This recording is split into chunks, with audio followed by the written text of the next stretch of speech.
everyone to, I guess, my little presentation about purple martins.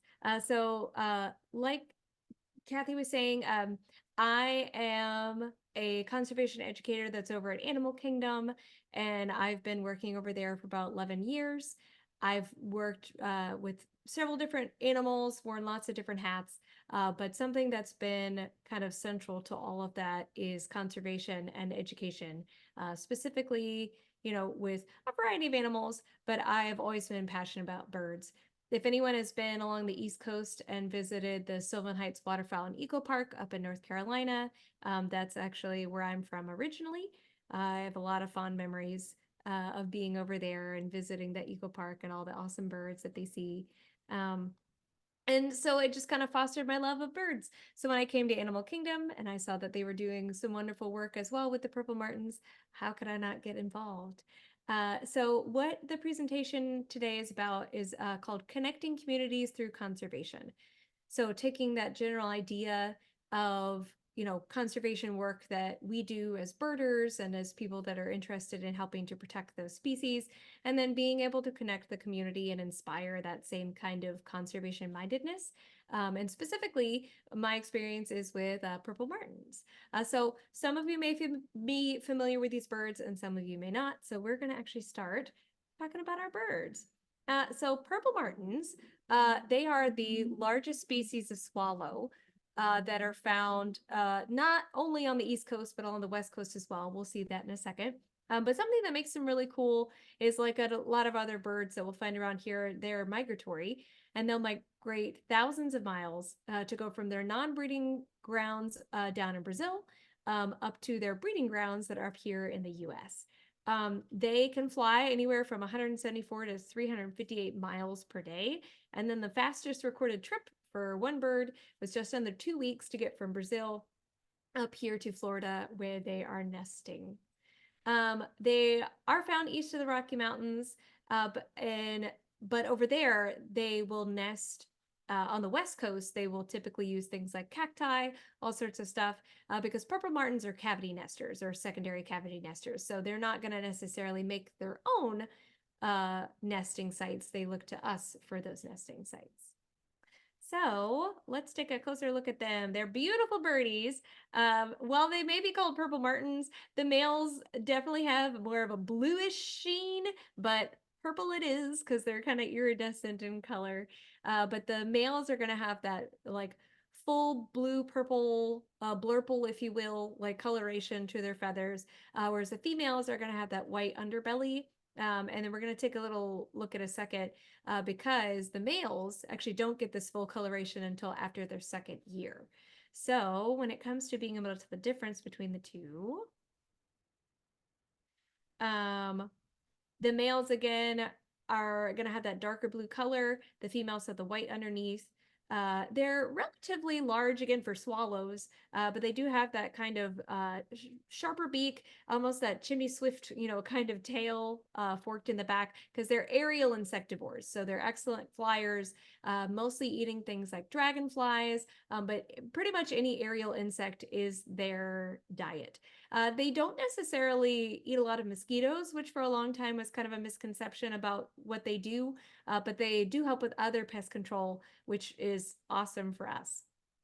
The males, when they are a little bit younger, actually look really close to the females. So they have that white coloration. The biggest difference is if you take a look under here at the females' tails, you'll see these like almost brown triangles that are scalloped beneath their like right where their tail feathers are.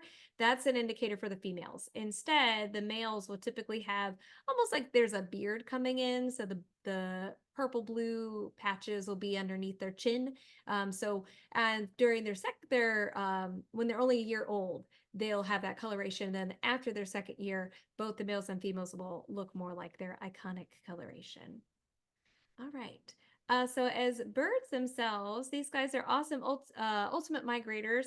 Like I mentioned before, this is kind of a map of how long it takes for them to get from their non-breeding grounds down here in Brazil upwards to their breeding grounds all the way to Canada here in the US during the kind of spring and into late summer.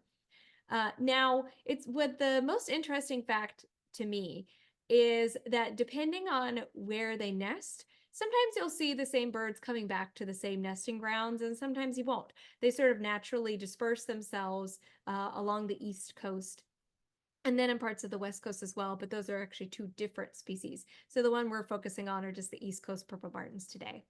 But they take about the same amount of time to get to where they nest, regardless of when they leave. So typically, you're going to see the ones that nest more northern leave a little bit earlier because obviously it's going to take them, that time to get up there.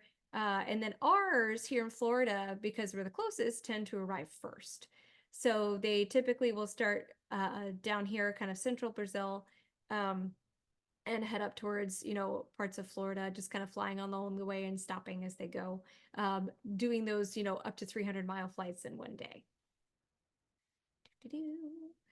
What's cool about these birds is we've kind of mapped it out. Like they're so well known and there's a lot of data that's on them. So we've kind of mapped out when to expect them and certain times of the year. So again, our first ones start appearing in like mid-January, and upwards as they go along the way, depending on, again, where they originally nested.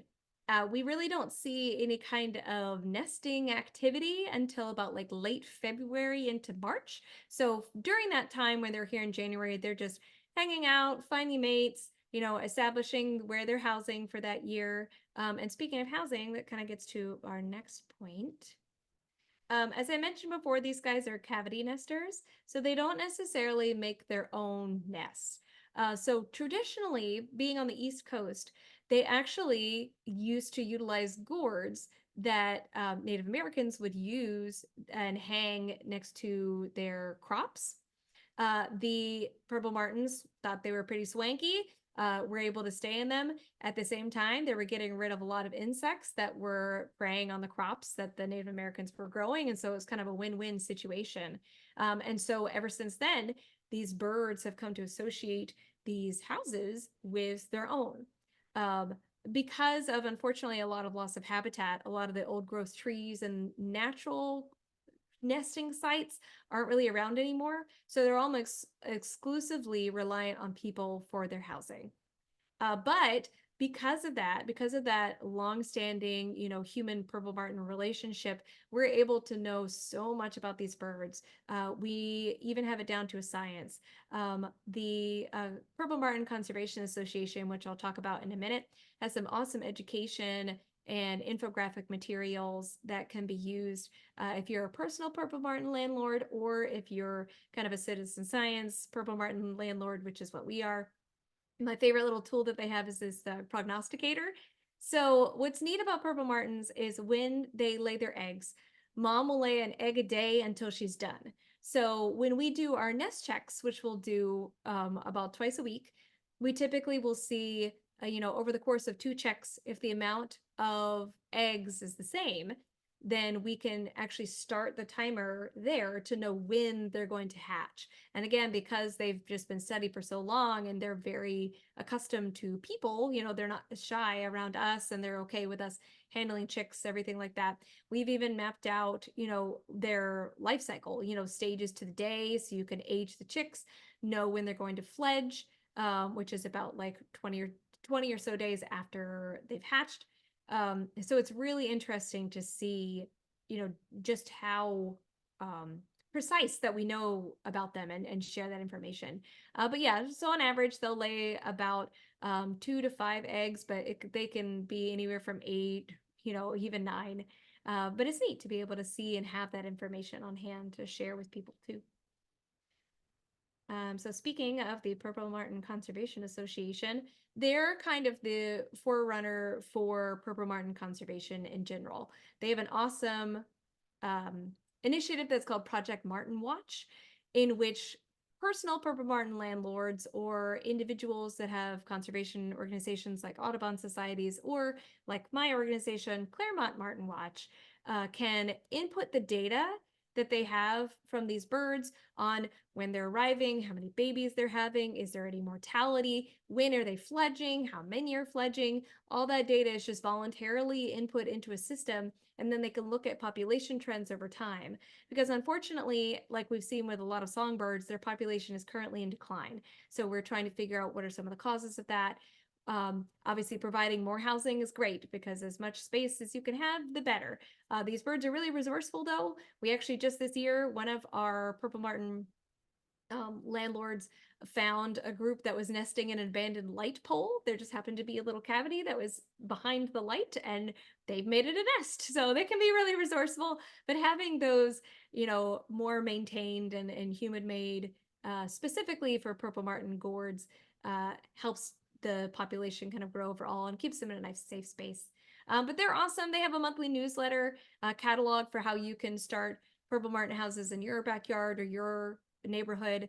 Purplemartin.org is their website right here. So I highly recommend taking a look if you have any additional questions specifically about being a landlord itself, because my presentation is more just kind of be about our experience and how we've kind of adapted over time.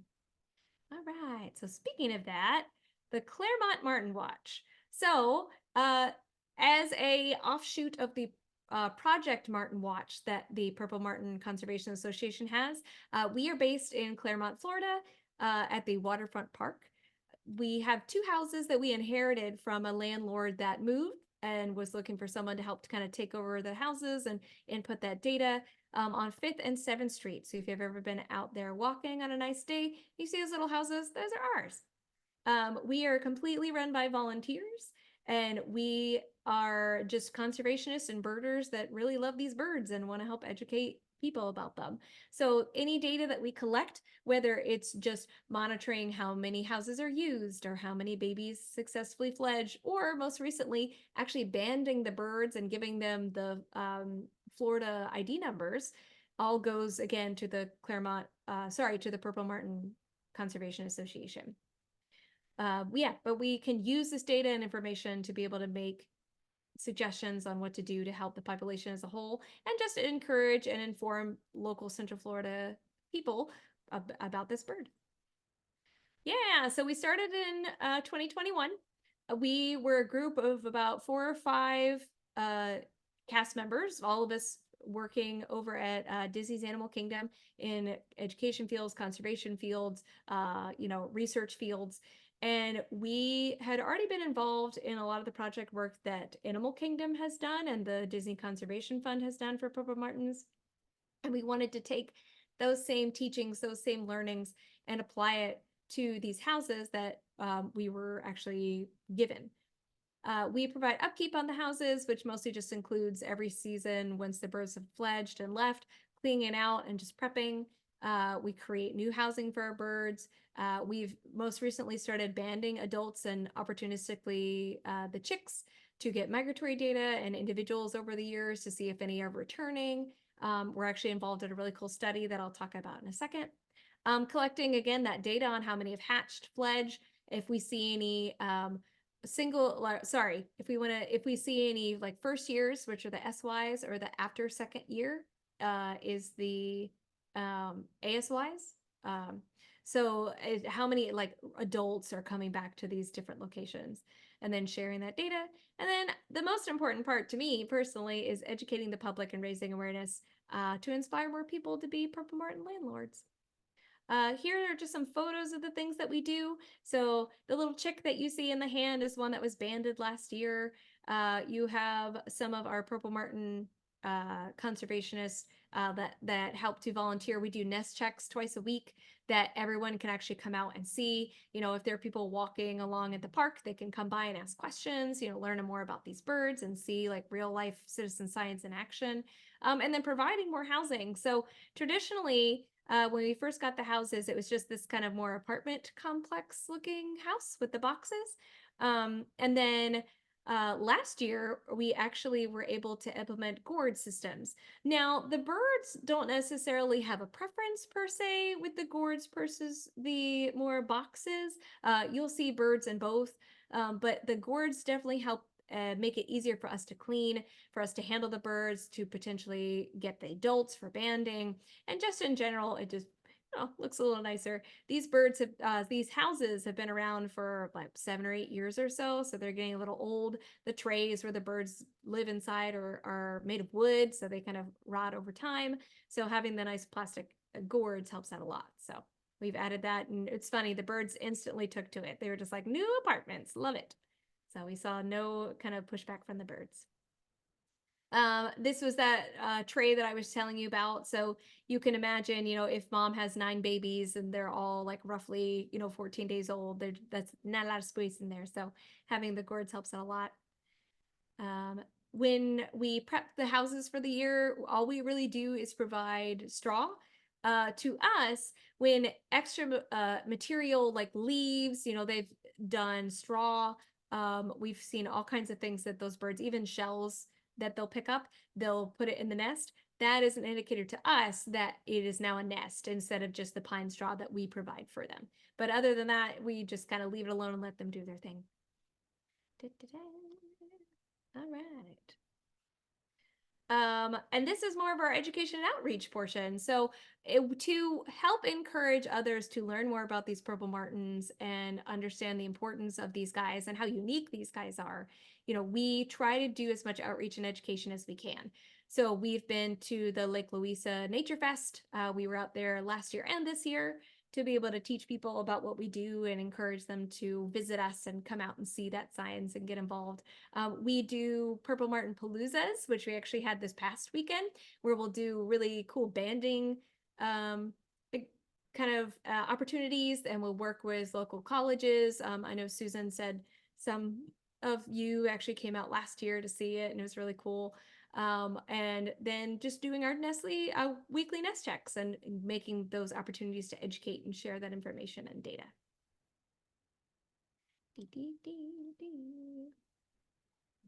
All right. So the research portion of it, for those that are interested, in addition to the education side and the fun side of just looking at baby birds, there is actual science and research that is happening. So when we do our nest checks, we typically break it down. We have now for 16 houses instead of 12. This is kind of our 2021, our initial season when we started out. This is a data sheet that's actually provided by the Purple Martin Conservation Association, and it's just to make sure that the data is uniform and the information is shared in a way that can be understood by everyone that's doing the same project. So it's very simple, twice a week is when we do our checks. X means there's no nest, N is a nest, and then once we see eggs or once we start seeing young, we can document it here, and then share that information and look at those trends over time. Since 2021 was our first season, we didn't really have like a baseline to go off of, but in successive years, we were able to take that original data and kind of more streamline it into, the lovely Excel spreadsheet. I love the colors. This year also is when we started to look at banding. So we did some initial banding our 2022 season, but it was more just to kind of get the information out there, banding adults as well, very opportunistically when we could. And again, just looking at trends over time, see how many hatched, how many fledged, did we have any losses, and comparing that within the data that we had the previous year to understand and look at trends. And then we were really excited 2023 year because we were then able to look at, okay, well, did any of the birds that we banded from last year come back this year? And then use that information opportunity. We started looking at, okay, like what age are the individuals that are at each of the houses? Did any of our chicks that fledged from the previous year come back? We are involved in what's called a natal dispersal study with about 4 other locations that are here in Central Florida. It's a study that's been going on for a few years, but it's mostly looking at the Purple Martin's native instinct to spread their genes out. So what we've done is each different location has a different colored band that gets put on their left leg. For us, it's orange. For places like Disney, it's green. Other places have blue and purple, like the Orlando Science Center and UCF, they have different colors. And we're trying to see, are these birds coming back at all to the same locations, or are they going to completely different locations? We've seen some really cool stuff. We've actually, this year, we have a individual that came over from Disney, has nesting in one of our houses. And so it's kind of cool to see it kind of full circle. But it's really neat to be able to see that. And so again, using this data that we've been gathering and kind of nitpicking and streamlining over time to make those informed decisions and then share it with other people and other researchers that are in the area. So that's pretty cool. But yeah, so that's kind of the main studies, the main focuses that we've been doing. And then for the next season, so 2024, we have a lot going on. So as far as the community outreach piece, we have a lot of individuals that are on our volunteer team because, again, we're completely volunteer. There's no one being paid to do this. We are just here out of the love of conservation and birds. But a lot of us come from a background of interurban education. I have my master's in science education. I've been working in conservation education at lots of different zoos and facilities. And so I just love being able to engage and interact with people while I'm looking at the pretty birds. We want to focus on actionable messaging. So that means, keeping places clean, providing bird housing, going bird watching and looking for these birds, learning more about these birds and what you can do to help. Because again, as I mentioned, they're almost exclusively reliant on humans for housing. So if there's no one being a purple martin landlord, their population will plummet because they have nowhere that they can nest and they don't really make nests themselves. Accessible communication and connection. So obviously social media is a hot button topic these days. So we utilize things like Facebook, Instagram. We connect via QR codes that are easily accessible on people's phones so that they can learn more about them and follow and share that information. We try to network with local conservation groups like you guys. We actually talked with the St. Pete Audubon recently. We've done some career talks over at not Wakaiba, but the Oakland Nature Preserve. We do our Nature Fest with Lake Louisa. So just getting organized with local Central Florida or Floridian groups of other birders. The Purple Martin Conservation Association as well. We do our paloozas, which I'll talk a little bit about in a second, and having our fun weekend events. And then, of course, sponsorships and donations are how we run, as all, nonprofits know and understand. So the banding and housing is mostly what we've been focusing on. So we have our banding permits through Walt Disney, the Florida Fish and Wildlife, of course, and some awesome individuals from the Wakaiba group also. So Andrew, you see pictured there, then some of our birders, and then some people that came out last year to help us band adults and chicks alike. Again, the data we share is put through the Project Martin Watch on the Purple Martin Conservation Association. Some UCS students came to attend and learn and practice. It helped them get school credit. We had some people last weekend that were scouts, Boy Scouts, that came out to watch the Palooza when we were doing banding. And we just have a lot of awesome volunteers, collaborators. We have homeschool groups come and learn about these birds. So we try and get as many people involved as we can. Doo-doo. As far as the housing goes, again, this was kind of our new project that we did. So we were able to add those gourd systems that were underneath there, and the birds immediately took to it. And we can now do a lot. We've been able to more successfully recapture the adults for banding. It's a lot more comfy for our chicks. It's a lot easier to take care of. But again, they're not necessarily picky about one or the other. Thankfully, the Purple Martin Conservation Association has some great information, a whole brochure, and a setup. Like basically you can get like a bundle, a setup on like how to raise these birds or how to monitor these birds or how to set up the post. Typically they like to be near water sources because again, they're aerial insectivores, but ultimately, you don't have to be quite as intense as we are.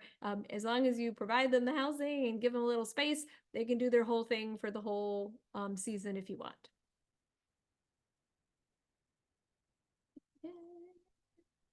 All right. So what the whole goal of the guests and the people that come and visit us when we are doing our checks and sharing that information, this is how they can get involved. So again, that community outreach is definitely key. So we have our paloozas, which are more Saturday events. So currently we do our checks for nests on Mondays and Fridays, every day, usually around 11 or so. Recently, because we've been doing banding, we've been starting a little bit earlier because we don't want the birds to be out there in the heat. So we've been starting at 9 a.m. We actually have some banding to do tomorrow. So if you happen to be at the Clermont Waterfront Park tomorrow at 9 a.m., that's where we'll be banding birds. But we do the paloozas as a special kind of extended event where you can come and see, and specifically we will advertise that we are banding. And it's something more than just an initial check to just look at the birds.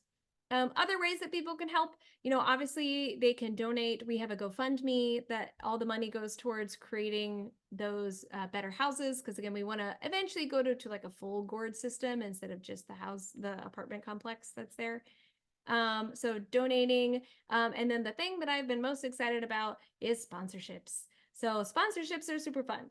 Sponsorships are kind of the main way that we're getting our funding right now. So how it works is you fill out a form after you donate, and that gourd or that house for that season is yours. So you get cool fun updates. You get a certificate saying that this is your house that you can show off to all your friends and print on the wall if you want to. And then in our social media posts on Facebook and Instagram, we'll say how your chicks are doing. You get naming rights for the babies for that season. And it's just a fun little way to get connected, and you can share with your friends. We actually had some people this year that were really helping us out. That one of the doors from the apartment houses, like the wind blew it off, and they immediately let us know what was going on. We were able to come out and help. And we gifted them a house, like one of the box houses in return. And they sponsored one for their friend who didn't have any purple martins in their house this year. So it was kind of a win-win situations, just kind of helping to continue the conservation work and inspiring that connection for those birds there. So I think the sponsorships are what I'm most excited about. We also want to, again, put those connections like past just, even the park goers that come by and visit. We connect with local homeschool groups that will come out with us to learn about the birds and just talk about conservation and education and the value of nature.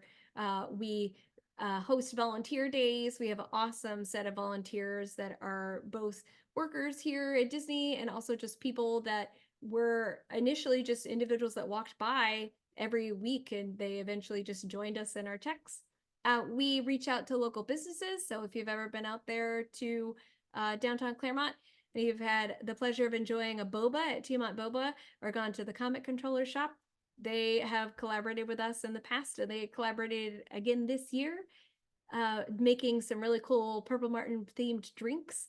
And so they get a sponsorship, and then they share about the Purple Martin Watch at their shops. What's really cool is they're literally just a street down. So 7th Street is one of the houses, and they're over at 8th Street. So it's really neat. They can just say, hey, while you're enjoying your drink, if you want to go walk down the waterfront park, you can go see those birds. So it's a nice little win-win, and it gets the local community involved. Other fun incentives, you can get a cool sticker, that you can advertise that you sponsored a Purple Martin house. We have really cool t-shirts that if you come out tomorrow, you'll see us wearing. And just the incentive of helping baby birds and helping to make sure to maintain this really cool, unique species. If anyone's ever heard their songs, it's really pretty. The males have a little trill that they do at the end of their song that is a kind of territorial marker. And that's how the main way you can tell if it's a male or female, like just by the voices, they had that little trill in the end. They're really cool. All right. Our hopes for this year, it's not really the future anymore because we're kind of mid-season. We're almost not quite at the end because they go through July, but it's been really cool. We now have banding permits completely on our own. So we are completely able to ban those birds. We've been involved in the natal dispersal study. Every time that we can ban the babies, we will, so we can get as much data and much information as we can. We hope to eventually go to entirely gourd housing, so we can have this lovely little setup, make up nice new houses, or just basically make an additional pole so we can have even more. Because each house that we have at 5th and 7th Street has about 100 or so birds in it. So if we were able to add another pole, we could have even more birds hanging around with us. We want to collaborate with more local businesses and different communities and groups and wonderful people like you. We can look at more comparative data with previous years. Like I said, we did find that bird that came in from Disney, and one of our orange birds from last year came back. So it was kind of cool to see, directly there, like that natal dispersal study in action, like how many are going around, looking at more sponsorships and more connections, just making sure that we can reach as many people as we can about this unique opportunity and the birds that are here. Yeah. And so with that all being said, anybody have any questions? I saw that, yeah, Joe mentioned in the chat, it is really cool. We have such a unique opportunity because these birds are so like desensitized, because they just have that connection with people, and they don't have that fear that a lot of other birds do. We've been able to study, like, that little handout that had the pictures of the babies is per day, like it's really well documented. And there's another study going on that we're trying to look at the diversity of female coloration, because there's some females that have that really like dark coloration and scalloping, like this female. And then there's some females that are super bright white. And so we're trying to get a good baseline to of photographs of females and males, and just the diversity, to make it easier for us to identify either on the fly or when we have the birds as well, like between the juvenile males and the adult females. So a set of gourd, it depends. So they come in 2 varieties. So again, the Purple Martin Conservation Association, they partner with an organization that makes the gourds and does the poles and mounting and everything like that. There's 2 different styles. So there's a 12 gourd set and then a 24 gourd set. The 12 gourd set with the pole and the mounting and everything runs you about $2K. But it really just varies depending on what you want, because they also have the house style as well. Per gourd, I think we paid about 60 or so, like just for the individual gourd, and the mounting cross, like the metal poles that they're mounted on.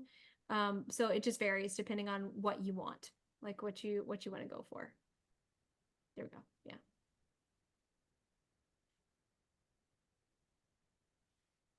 A lot of times, yes. So again, we inherited these houses, and so they were already established. So there were birds that were already coming to these particular houses, so we didn't necessarily need a scout.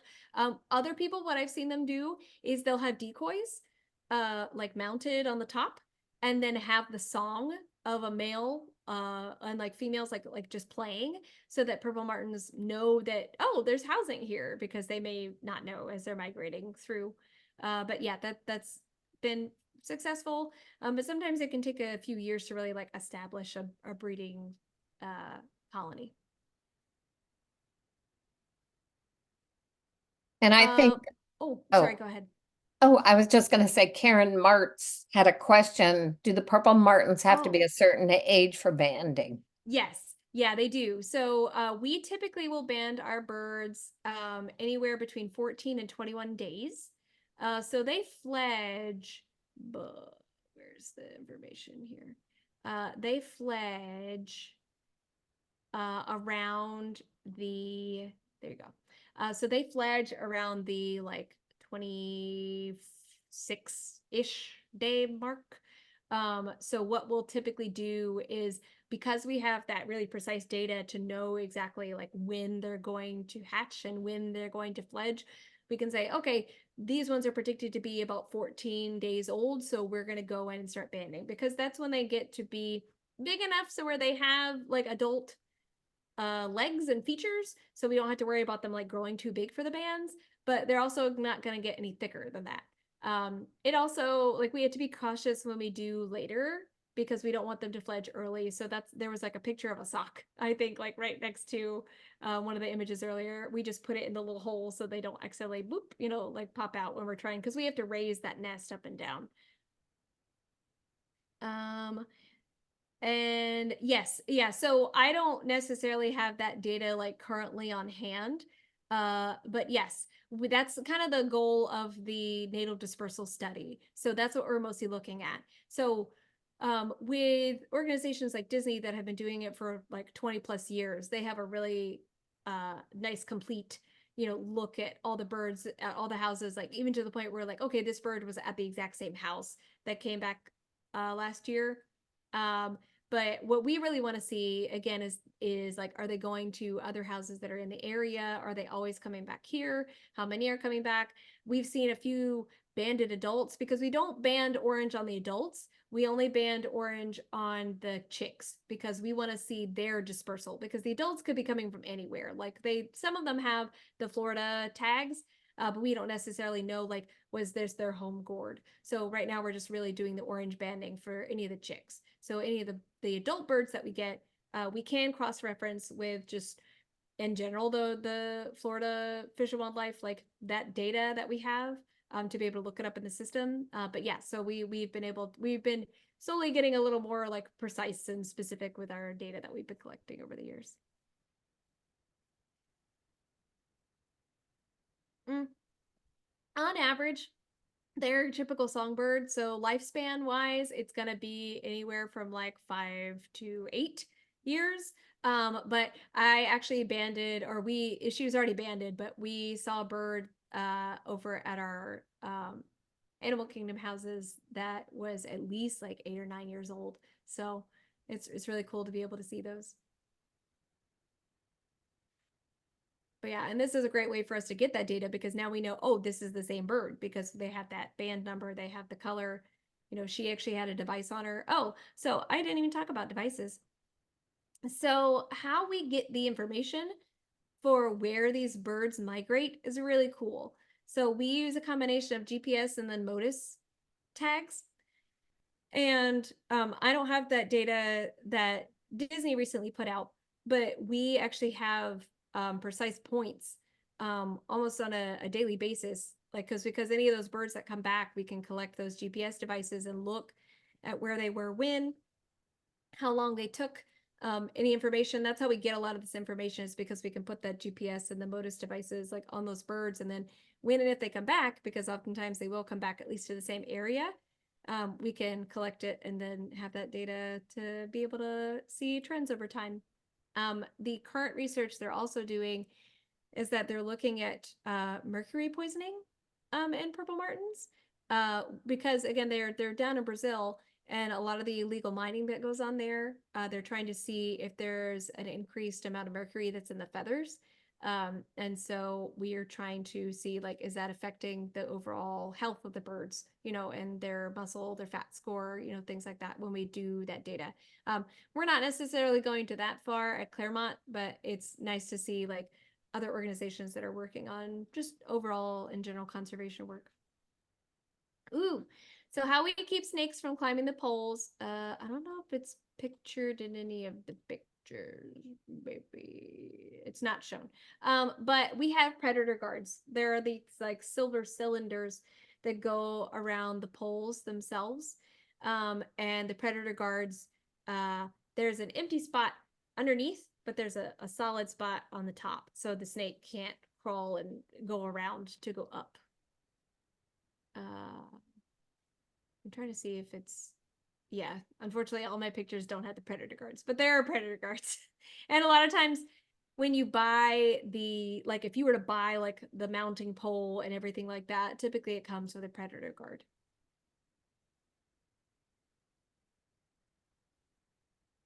No, that's what they do.